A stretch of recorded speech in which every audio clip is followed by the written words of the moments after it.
Dink jy God is vertrouenswaardig of dat jy hom nie kan vertrou nie? Jy weet die woord sê dat God nie 'n mens is dat hy sal lieg nie.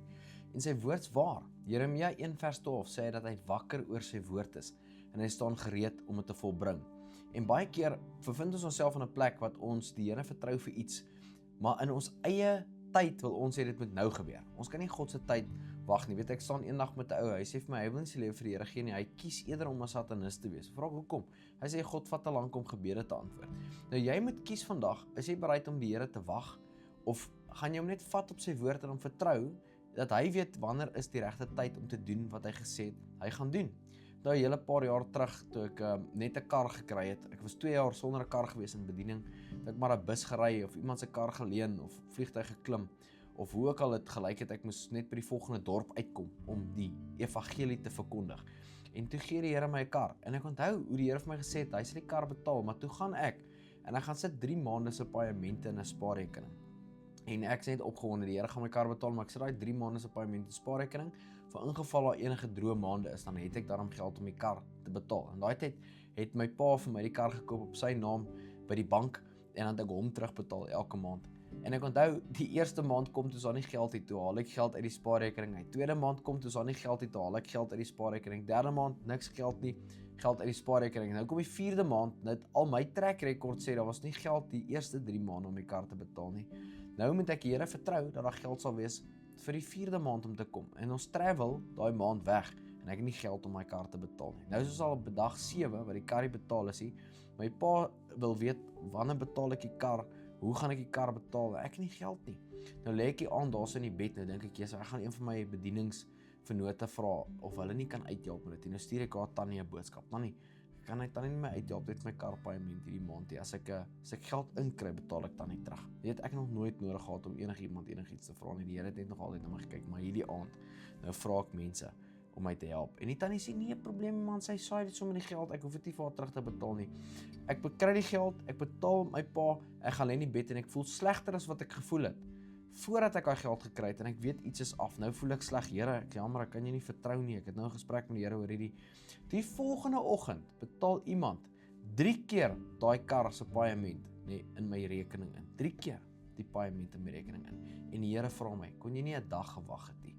En daai oggend sê ek, Here, ek is jammer hieroor. En nooit weer na dit het ek planne gemaak om enige iets gedoen te kry nie. Want ek het so sleg gevoel, ek het my kop in skaamte gesak, dat God vir my so voorsien het. Hy is so goed gewees dat ek nie 'n dag kon wag nie. Dat ek hom nie kon vertrou net vir nog 1 dag nie. Jy weet, my tannie sê altyd vir my, die Here is 'n lastminute.com God. Hy kom altyd op die laaste minuut deur. Nou Jeremia 17, vers 5, dan sê die woord: vervloek is die ou wat op die arm van die vlees staat maak, maar geseënd is die ou wat God vertrou, vers 7. So jy moet vandag besef dat wanneer jy jou eie planne maak, wanneer jy ander mense vertrou, wanneer jy jou eie vlees vertrou, dan sê die Bybel, is jy vervloek. Dis hoekom jy allerlei plannetjies maak en niks werk uit nie, is altyd ietsie. Maar wanneer jy God vertrou, dan maak dit nie saak hoe lank dit vat nie. As God gesê het hy gaan dit doen, dan gaan hy dit doen.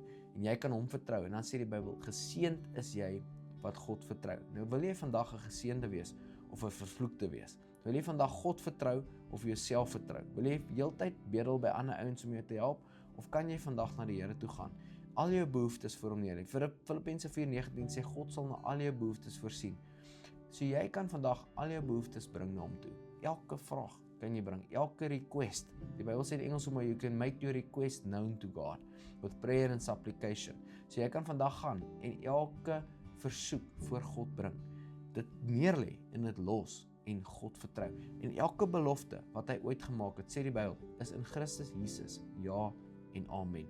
Jy kan hom vertrou vandag. Hy is nie 'n mens dat hy jok nie.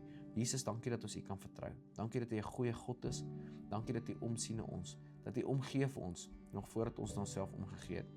En ek vra Here vandag, elke persoon wat hier luister, dat wat ook al moeilike posisie hulle is, dat hulle U by U woord sal vat en U totaal en al heeltemal sal vertrou.